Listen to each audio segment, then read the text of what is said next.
podcast on 3, all right? 1, 2, 3.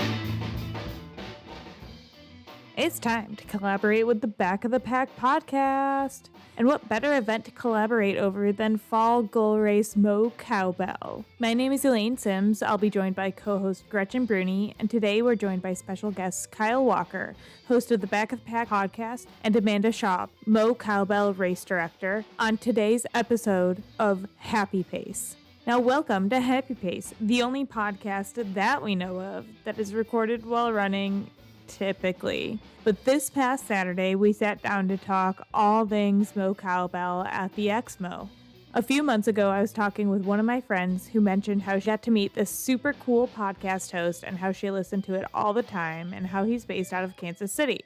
So I gave it a listen and really just enjoyed Kyle's vibes. He's out there every week, going to the niche races like Too Slow for Boston, recapping turn by turns, and he really just seems to be promoting running for everything that it brings. So I jumped on the Happy Pace at houseofmachka.com email and sent my first ever "please collaborate with us" message, and quickly I got a reply back.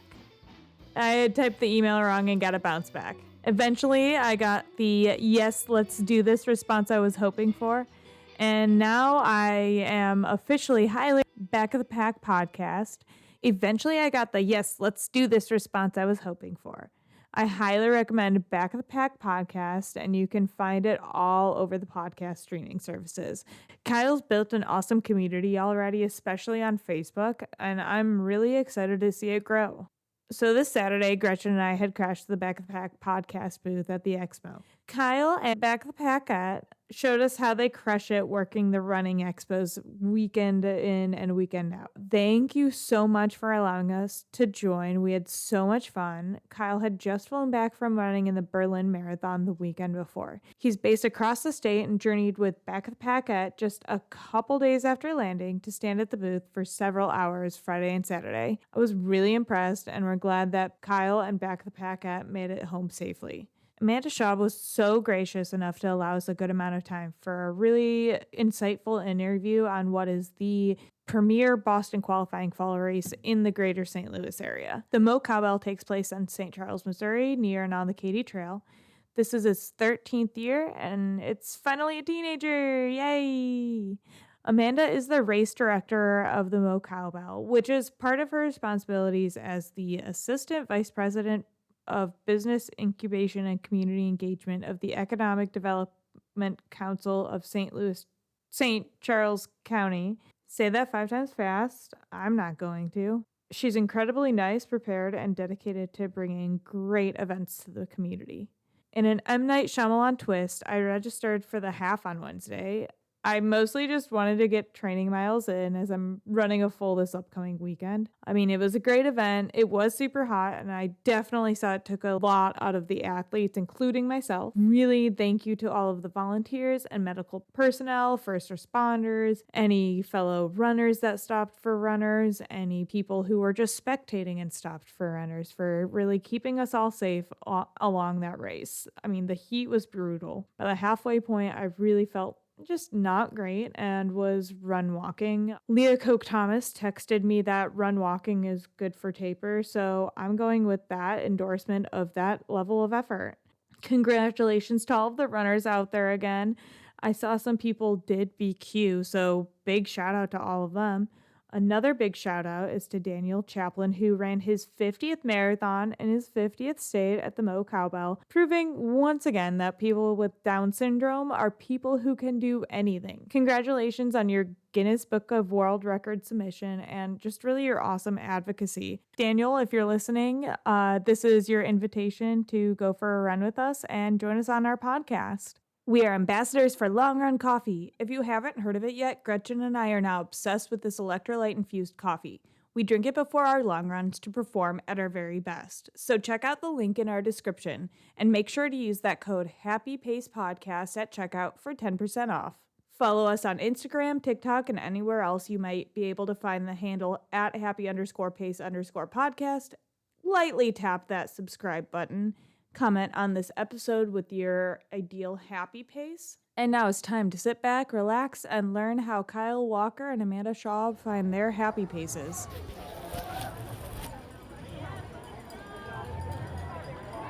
So we're excited to be here today in St. Charles, the original, is it the original capital city of Missouri? Mm-hmm. Yeah. First capital. It's the first capital. But yeah, we're here in St. Charles, the original capital city of Missouri. We're here to talk about the Mo Cowbell today. But first, before we talk about the Mo Cowbell, I want to talk to our collaborative friend, Kyle Walker, who's a runner from Back of the Pack podcast. So Kyle, if you could introduce yourself and why you're here. Hey everybody, yes, I'm Kyle Walker from the Back of the Pack podcast. I am up in Kansas City, so right now we have Missouri surrounded and scared because we're representing on both sides. But yeah, we are just a weekly running podcast, normally 30 minutes, 45 if I get ranting about things, where we just talk about running from kind of a non-elite perspective. We'll just do race reviews and previews and tips and tricks and interview race directors and collab with other podcasts because we just want to build up the running community. So I'm happy to be here. Due to Running Berlin, I can't run tomorrow, but I will be back next year because I want to do the half marathon. I've heard really good things about it. Well, now you can compare directly pretty quickly, you know, what's the vibes of Berlin versus the vibes of the Exmo, so... I mean, they're right there. They're right there. I mean, you know, we've got about 5,400 people ready to take the streets tomorrow. So that 58 in Berlin was no big deal. 58,000, nah. I just made our race director almost pass out thinking about organizing a race for 58,000 people. So yeah, now that we've got her on edge, let's go that direction. Perfect. Get her. All right, Amanda, let's have you introduce yourself and explain who you are to Mo Cowbell. Sure. Thanks for having me. My name is Amanda Schaub. I am the race director for Mo Cowbell Marathon, half marathon, 10K, and 5K. So when did you start that position, and how did you get into that position? Sure. So I am first the Assistant Vice President of Business Incubation and Community Engagement for the EDC of St. Charles. So that's not advertised because it's a mouthful and it doesn't make a whole lot of sense. I heard incubation in there somewhere. Yeah. So like, you have chickens? No, it'd be cows, right? Cows lay eggs? No. Hold on. So the Economic Development Council of St. Charles County is who puts on Mo Cowbell. So all of that it's a lot of words and doesn't make a lot of sense. So we don't really run with that. No pun intended. I see what you did there. Yeah, I'm good at that. You just wait. But Mo Cowbell is a brainchild of the EDC.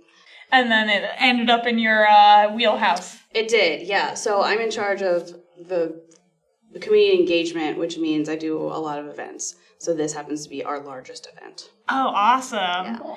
Yeah. Do you want to start asking about the actual race itself? Yeah, I'm curious, just like the history of it. You said it was the brainchild of the EDC. So how did it get started? Sure. So before Mo Cowbell, there was a race called Lewis and Clark, which ties into being the first capital of St. Charles County, and they left for reasons I don't know. It was before my time. But there was then a void for having a half marathon in St. Charles County.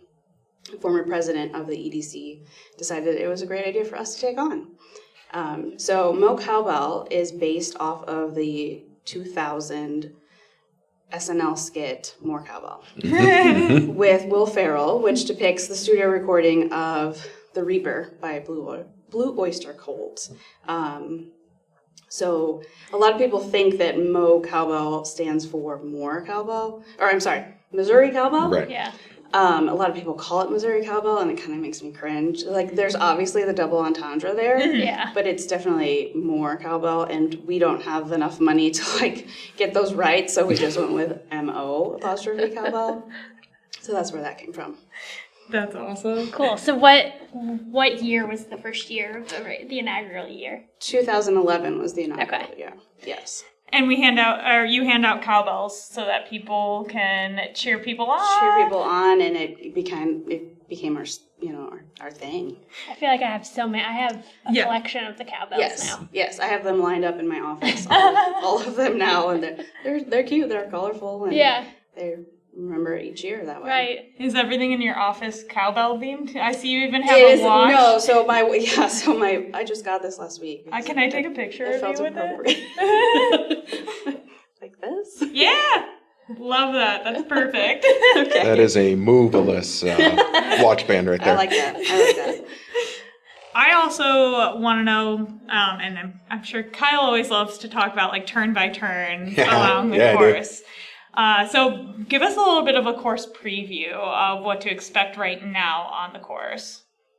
So we have 4 courses. Let's talk half marathon. That seems to be one of the more popular distances right now. Sure. So we have 2,900 half marathoners hitting the streets tomorrow at 7:30, and they are going to go up Riverside Drive into what is called Frenchtown, and then travel into this kind of cool, kind of Pleasantville-esque town named Newtown that people really love, actually. And Newtown, thankfully, all of their residents are big cheerleaders of ours. Mm-hmm. So they come out and they've decorated, and there's a big water station out there that a bunch of them are helping at. There's the DJ. There is a DJ at the halfway point, DJ Enrique, and he'll be out there. I just talked to him earlier. To confirm. To confirm that he will be You are out still there. coming, right? Yeah, because people love him. Yeah. They definitely love him. And then it kind of circles back into Old Town again and back down onto Riverside Drive where you see the big old finish. And the finish line's finish starting is Pioneer Park, right? Frontier. I keep calling it I know, Pioneer. you said that. They're like the same things. Pioneers were on the frontier, right? Yeah, sure. It's word association. Yeah. That makes sense. We'll make it work. Yeah. The newly named Pioneer Park. No. Yes. So it's at Frontier Park. Frontier Park is where they end, and that's where Runners Village will be. Perfect. I know last year it was like really, really full. Like actually every year that I've been, it's so full at the starting line and the finish line. Yeah. So many spectators come out. There are. Does the city like triple in size, I feel like, that day? Absolutely. Okay. Yes. And all of the small businesses down there, because, you're on Main Street and the cobblestone, it's really picturesque and charming. Yeah. So I think the cities make sure that they all know, and then the businesses, just love having all the guests in there. Last year, my claim to fame was getting into Newtown and grabbing the first mimosa at the unofficial mimosa table. Ooh. So might do that. Well, no, I'm not drinking right now. I keep wanting to do that. I love Newtown and seeing all the people cheer out there. So Yeah, I know of another unofficial mimosa station along the marathon route. Ooh, okay, yeah. So that'll be exciting. So there's potentially 2 mimosa stations out there? Yeah. All right, this race is automatically my favorite thing ever. I'm in for this. Now, you said there's cobblestone down there. Are you running on cobblestone at any point in this race? We're not. No. Okay. I say, because that's something to definitely be aware of. Yeah, that would be something we need to advertise. You will be on the Katy Trail, which is crushed limestone, I believe. I have been asked for an actual identifier of what that is. It's crushed limestone. I think Missouri, we have, especially St. Louis, there's like the lime kiln trail and all of the limestone around here, so that makes sense, right? Sure. Yeah. There's bricks. There's bricks. And there's trees and bushes. Yes, well, the Katy Trail even stretches up into Kansas City. It's still crushed limestone all the way up in Kansas City as well. You knew that? I do. I actually knew that because people have asked, because there's a race that happens out there called the Loggerhead Half Marathon in the fall. It's along that trail, and yep, crushed limestone. Can confirm. Confirmed. Check. So has the course always been the same? Because I didn't really run in 2011, so wasn't familiar with it then. So has it been... the course has changed some. So in 2011, we had our inaugural year, which was just the half marathon with about 1,500 runners. The next year we added the 5K and the XMO, which we're at today. In 2013, we added the half relay and the full. We learned after a couple of years of the relay that is quite the headache that we could not handle because our team is very tiny. And by tiny, I mean like 1.5 people who put this on. And so we got rid of the relay and in 22 added the 10K, which proved to be highly sought after as that first year sold out very early, like by June, and so we made another metal order, and then it sold out again, like by the end of July. So that brings us to 24, where we have the marathon, the half, 10K, 5K, and our record-setting year. Woohoo! Yeah. And who are those participants in the Mo Cowbell? Is it mostly local people, or? It's so many people. It's people from everywhere. This year, last time I checked, there was 43 states. Nice. Wow. There were 4 different countries. Ooh. This morning I met someone who had just flown in from Mexico. So we're bringing in a lot of people from all different places. Wow, that's awesome. Yeah, I didn't know that. And I was going to say, I had no idea. Wow. Along those lines, I guess just like the impact that it brings to the city itself. I mean, obviously these folks that are coming in from out of town obviously have to stay somewhere.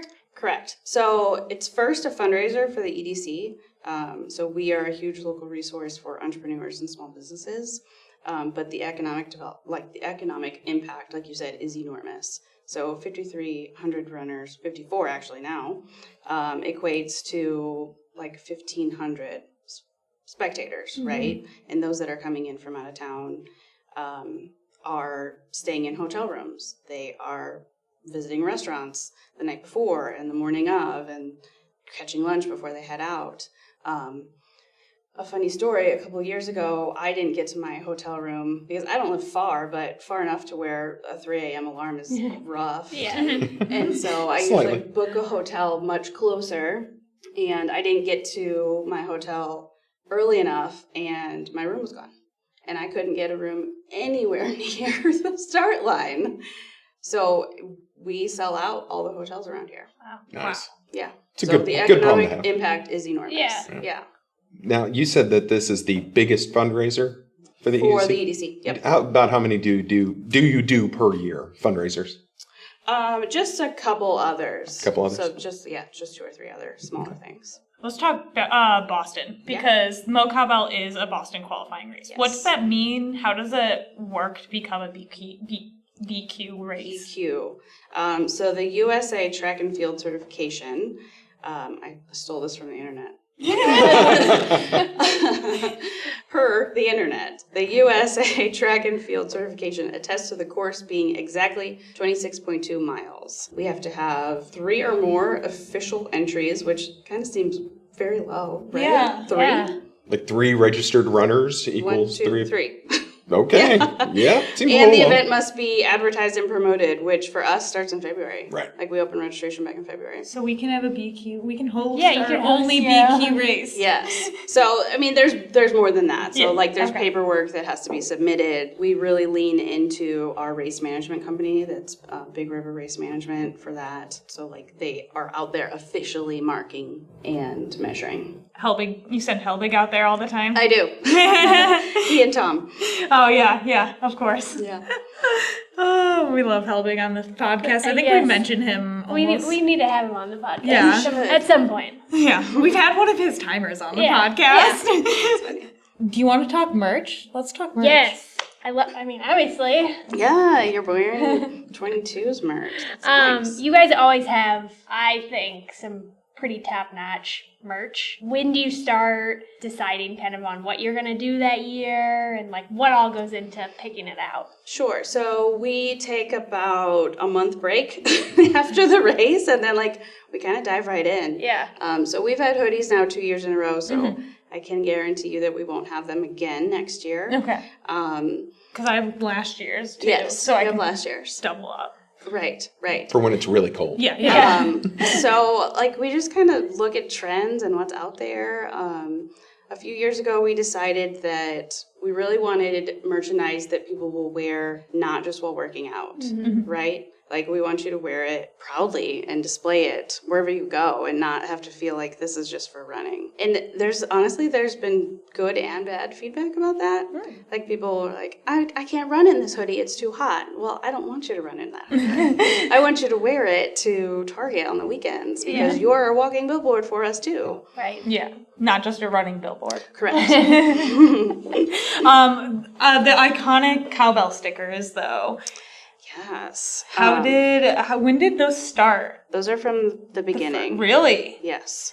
Yes, those are fan favorite. I can't tell you how many emails, Instagram messages, Facebook messages we get every year. They're like, I'm so upset. I got into a car accident. I had to crash, or I had to get a new car. Yeah. Can you send me another 13.1 sticker? I didn't think of that. Because they can't peel it. Like, I tried to peel it off and it's stuck on my car. So, like, they're all around town. My kids love to point them out. Look at that person's run, like 4 of them. People have them stacked on their on their back windshield. So they're a fan favorite. That's awesome. Definitely. So they're not going anywhere anytime They're soon. not going anywhere. They've had a couple design changes, some edits. We omitted the bell itself in 20 and 21, and people did not like that, so we went back to the bell. I didn't even know that you guys went out of the bell. We went more to like the logo bell. Okay. And it just wasn't as well received. It doesn't look great on the car because people have them lined Oh, up. wait. Yeah, that actually reminds me. I have seen them. Yeah. So they are not going anywhere. It's so awesome to have, like, a specific icon, though. I feel like you've done your job well, though, if people are like, don't take it away. Don't take it away. I need another one. Send me it. Yeah. The VIP upgrade. I do want to talk about that. What does that mean to be a VIP? And I see that typically sells out. It does. Yes, it sold out this year. So my understanding is that it's all about the parking. Oh, really? So, Not yeah. the porta potties? Not the porta potty. I think those come second. Wow. So it's all about the parking. So Okay. there are 2 specific VIP parking lots that you're either assigned to one or the other. And people will pay the VIP upgrade just to park. They won't enter the VIP tent. They just park there and go to the start line, and then they leave, and they've never even entered the VIP tent. Wow. However, I do hope that most people do, because that's definitely one of the other perks. So there will be coffee and pastries in the morning. There are separate porta potties that are watched over so that no one else gets into them. There's freshly made pancakes after your race. Is that the pancake? Yeah, so Chris Cakes is Yes. there. Chris Yes. Cakes, yes. Yeah, so they make pancakes for the VIP. There's a nice big tent and tables and chairs, and it is just directly adjacent to the start finish. Like, you can't be any closer waiting for the start line. VIP treatment. I get that everywhere I go. What are you talking about? Do you want to touch on last year with the heat and shutting the course down early? I mean, we can. It doesn't matter. Well, I mean, and Because, are you guys, I assume you're kind of monitoring We're the weather. monitoring for this year. Yeah. Yeah. So, I You, mean, you probably caught holy hell last year for closing early. from a couple handfuls. Yeah. Yeah. But we have to do what we have to Oh do. yeah. No. Yeah. It's hot. hot. It's hot. Yeah, it's hot. And then we had to start rescuing people because they weren't listening. Yeah. Wait, you telling me runners don't listen? Yeah. Get out. runners aren't going to just keep running? Y'all are This, nuts. this is weird. I don't know what's happening. It's like that knee of ours that doesn't hurt. You know, just ignore it until it goes away. It's not hot out here. Heat advisory. Whatever. I've only thrown up twice on this trail. Right. I promise I hydrated yesterday. I had 3 cranberry vodkas. I'm fine. Yeah, so as you monitor then, like, what is that final decision making? So we work closely with our medical team to be prepared for this. We lean into our medical director, which is a SSM physician, Okay. and then our race team, of course, our experts. And they work together to make big decisions like this. That's why we have them. Yeah. So there is an official thermometer that they use that's calculated with like humidity and dew point and temperature. And I let them talk amongst themselves, and I don't get involved because I am not smarter than either of them when it comes to this. But I can tell you that the decision is never made lightly. You know, it breaks our hearts that people weren't able to finish last year or potentially couldn't this year, but they will be notified in advance of potential changes that are coming their way. And all of it, at the end of the day, like, safety has to be our number one concern. Yeah. And that's always where the decisions come from. What has been like the harshest year of That Cowbell? year, Okay, 23. really? Last year, huh? Not the year where it was like really cold and rainy and almost what is it, snowy? No. Okay. No. It didn't snow. We've never had rain. Okay. Really? Wow. Oh, boy, Okay. knock on wood Yeah, right now. now. What are you doing? Sorry. Oh, just put that right out there. we don't get rain. One year we Just heat. they were calling for rain, and like it just got moved back in the day further and further, and we literally had finished loading the U-Haul and driven our golf carts back to where they were being stored, and like the heavenly gates opened and just started pouring, like at the like we turned the key of the golf cart and we're done. And just like boom. That was it. That's like, that is exactly what you want. Yeah. Yes. Yes. Yeah, definitely. So you get up at 3 a.m. What time do you go to bed then? Whenever I can. It depends on how many emails I need to catch up on. Oh, so you go home and then you continue working? Yeah. Okay, Yeah. yeah. Our race team is really small, Yeah. so You said 1.5, so like, is it a small child? You said 1.5. our communications director, Not very tall? she's only on board like half the year. So that's what I mean by 1.5. So like I'm always the race director and she's the communications director for half of the year. So 1.5. Do you take? You said you take the month off before planning for the next year. Do you like take a vacation, or are you like still working but just not planning a race? Oh yeah, I meant just like taking off from thinking about Cowbell as much as possible. But that's hard. There's a lot of follow up. Yeah, for sure. A lot of people going, I left my thing there. I need to exchange my hoodie. I need another sticker. sticker. I need Do you send out post-race surveys? We haven't in a few years. Oh, okay. It's not something that I'm against. Right. It's just yet another task. Right. I was going to say, sorting through those would probably be pretty time-consuming after the race. Yeah. I'm grateful that that people reach out with good and bad. Mainly we want the good, though. Obviously. Because Just let it be when known, you're so listeners. when you're so tired after hour like 80 that week, it's really nice to get like I had a great day, thank you so much email, because there's definitely going to be one or two that are not having a great day. Do you ever get emails from people like, hey, thank you, I BQ'd, I Boston qualified at your race? Do you ever get that? Yeah, so we actually have to sign off and send official stats. So we know who has BQ'd and who needs those. Do you happen to know approximately each year how many people Boston qualify at your race? It's like between 15 and 20. Okay. Oh, okay. Wow, that's great, actually. I think that's really good. That's why they come to us. Yeah. Yeah. I like your chances then. I was wondering how is that rate compared to other BQer races? I'd say a race of this size, 5,000, let's say, and getting 20 BQs out of it, that's actually really good. Okay, I think that's pretty good. Okay, so that explains why a couple of my friends have come in from out of town to try to BQ. Boston is getting so many entries that they have added, or I guess decreased time. Yeah, they have made it more strict now challenging. to get in, just So as of this year. Right. So as we continue to market that we're the flattest and fastest, You'll get more. That helps Yep. us get more Boston qualifiers. Much more For elite sure. race. Mm-hmm. So are you guys promoting the race outside of kind of the St. Louis area? Like, are you pushing to, let's say, Kansas City? Or Definitely. outside of the state even? Yep. Yeah. We advertise heavy earlier in the year to all the surrounding states and then kind of hone in as it gets closer. Oh. Do you see Cowbell stuff out in KC? I was sitting here racking my brain. I think I might have around springtime seen a Facebook something pop up or Facebook something ad, like social that. ad. Do you go to many race expos and set up kind of a booth of your own? We have crossed the state a couple of times.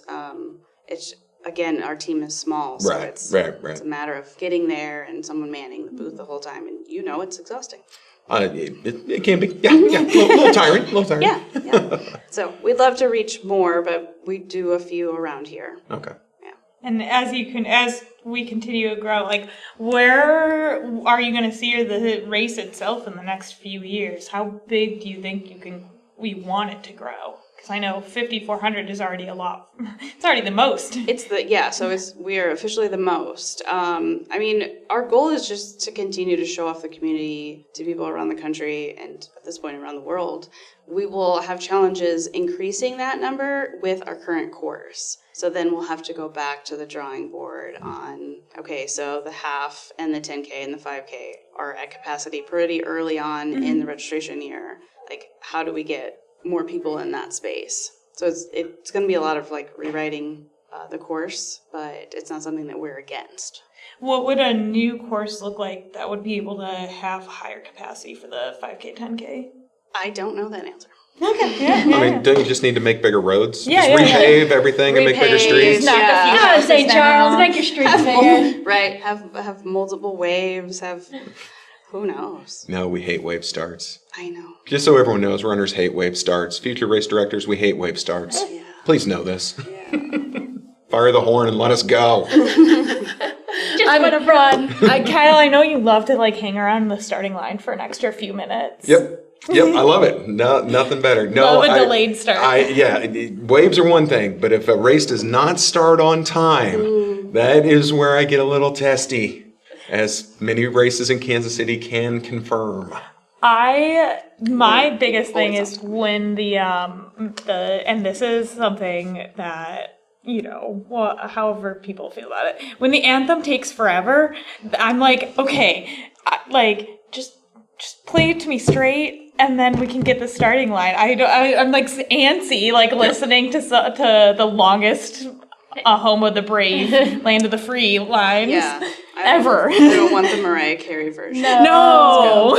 No, right now they're really big on the Carrie Underwood version, and she's great, but good Lord, she stretches that bad boy out for a while. Exactly. I just want to go. I just want the instrumental version, right. like from a marching band, and then done. Play it on the piccolo and make it fast. All right. Well, I'm got all my questions out there. Do you want? The only one that I'm curious is, have you guys ever considered adding in a second race, like a spring race? That's something that's ever been thrown around? We have not. And based on that look, I think she's going to kill you. Yeah, no, she's like, no! You could call it the less cowbell. Less than that more. The baby cowbell. Yeah. Editor Laner's here to suggest calf bell. It maxes out at 500 runners. Yeah. No, I think our purpose in the last several years is just be really, really great at this one. Okay, yeah. And I would hate to be stretched too thin and have like two mediocre races when we could have just one really great one. Yeah, that makes sense. Man, that's a good answer. Yeah. That's a good answer. Kyle, do you have anything else to ask? No. It has been a blast coming down here and doing this expo. Next year I'll be back to do the race. I just did a full on Sunday, so I am not running right now. But I'll be down here for the half next year. Absolutely. Cool. Yeah. We'll welcome you then. Yeah. As of now, get out. But when you're doing the race, welcome. Come on back. Amanda, thank you so much for being with us today. You're so welcome. That's it for this episode of Happy Pace. Like this episode and channel if you found your happy pace while listening. Subscribe to us on Spotify, Apple Podcasts, and YouTube. You can find us on social media at happy_pace_podcast on Instagram and TikTok. Email us happypace@houseofmachka.com if you have any questions, comments, and ideas for guests. This is a House of Machka production. Our music is written, performed, and recorded by Grant Underhill, Mike Plasmeier, and Jake Laconte. Our graphic designer is Rachel Slingluff. Our marketing manager is Gretchen Brune. This episode was recorded and edited by Elaine Sims. Also, really need to go to the bathroom.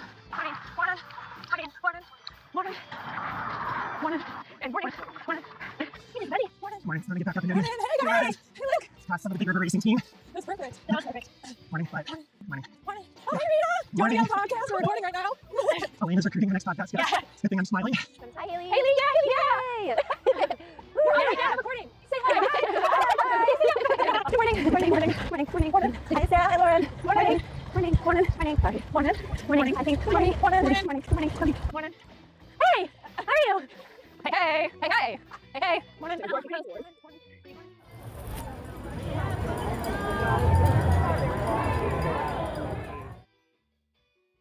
that ends the episode.